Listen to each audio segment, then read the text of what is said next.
hArdteistiméireachta. Is mis Siobhán. Tá mé 7 bliana ag díos.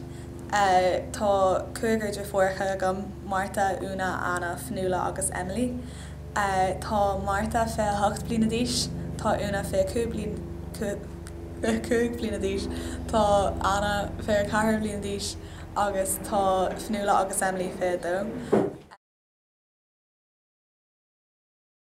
Is mútarí mháam agus tá maiad scoile. Is maithlim Coláiste Choilm mar tá an áiseanna anseo, áiseanna den sco. Tá leirlinn ann agus hala sport agus an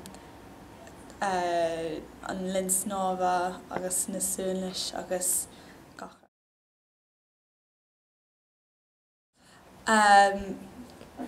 Glachan páirt a chóir agus is brala mé sin mar is brala bheith cána. Glachan páirt na drámaíocht. An bliain seo bhí Portmór agam sa ceoldrama Fiddler on the Roof. Agus bhí an crack againn é dhéanamh. Táim go dtí an acadamh i leir na cathrach le haghaidh na ranganna dóidmhail. Tám sa ceol fearna na nóg á clia agus an ceol fearna na nóg náisiúnta na hÉireann. Agus glachan páirt ag fuair an ceol san acadamh freisin. Táilán obair agam agus táilán brú arm é dhéanamh go maith ach is brala mé agus táilán cóide agam sa ceol. Mé go dtí Florida mí feara agus bhí an crack agam an sin. Sean mé le gá ceol fearna Americánach agus bhí siad ar aos.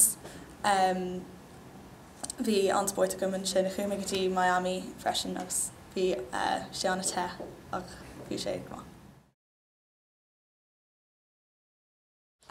Déanamh béile gaeilge mata an laidin ceol star agus Francais. Is bralam an béile agus is bralam an star agus is bralam an ceol ach is bralam mo gach chomhair dhéanamh. Chuaigh mé go dtí cheamara le mo chláin or le mo bhainte. Tá teach againn i Rinn Bhéaltriail in aice leis an talach. Bhí an sport againn mar chuaigh muid go dtí an trá gach lá agus bhí muid ag snámh gach uait. Agus bhí an aimsir go maith ach uaireanta bhí sé churbáistí ach bhí sé ceart go leor. Well bhí mé le mo cara tara le haghaidh 7 amháin agus an sin chuaigh mé le mo bhainte an 7 eile. Is maithlim na hArdteistiméireachta scoile mar níl brú ar na cáilíní go háirithe mar tá na hArdteistiméireachta céine gach duine agus tá sé anna compordach ach ní maithlim an gúna mar tá sé anna mór.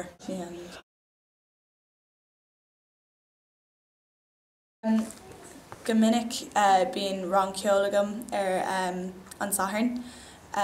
Bíonn rang dóidmhail agam agus an sin bíonn rang le mo foireann dóidmhail agus bíonn an tuirse sin agus téamáile ach ar an dteannach uaireanta bíonn ceol fearna agam arís agus tá sé sin anna ada agus bíonn an tuirse sin ach fós tá bíonn an crack agam agus mar bhfuil an ceol fearna agam ar an domhain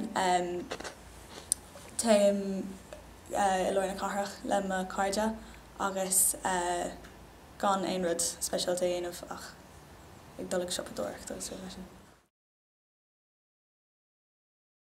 Ag tús na bliana tháinig Colleen go dtí ar rang Gaeilge dar bhainm Clara agus dúirt muid leis an muinteoir Gaeilge gur Ciara an anam arthaí agus agus inis chuireann sé Ciara arthaí gachfuair nuair a bhíonn sé ag caint lé agus tá sé an gabair.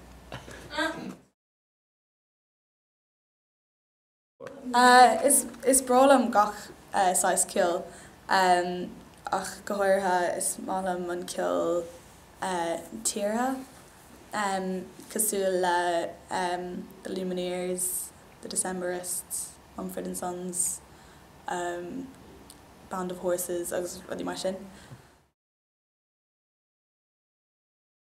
Tá sínta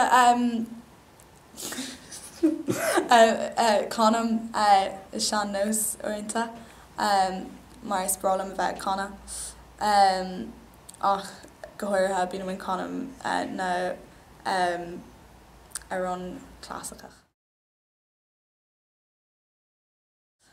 Níl gom fós ach níorhalam bhliain séir a bheith gom tar éis an hArdteistiméireachta mar táglaim má déanamh sin ní taim dtíon ollscoil ach san ollscoil bualam Béil agus an stair dhéanamh agus beidir an cil freisin.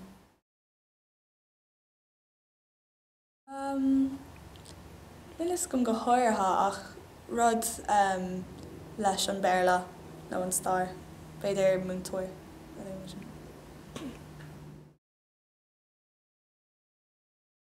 Gur mágan. Slán. Tá cúgur de fuaircha gom Martha, Una, Anna, Fionnuala agus Emily. Tá Martha fé 8 mbliana d'aois, tá Una fé 4 bliana d'aois. No, anfidum Is sé ceachtráid No, I messed it all up. Seach, tá scoilí. Seachlór? Right. Take two. Okay.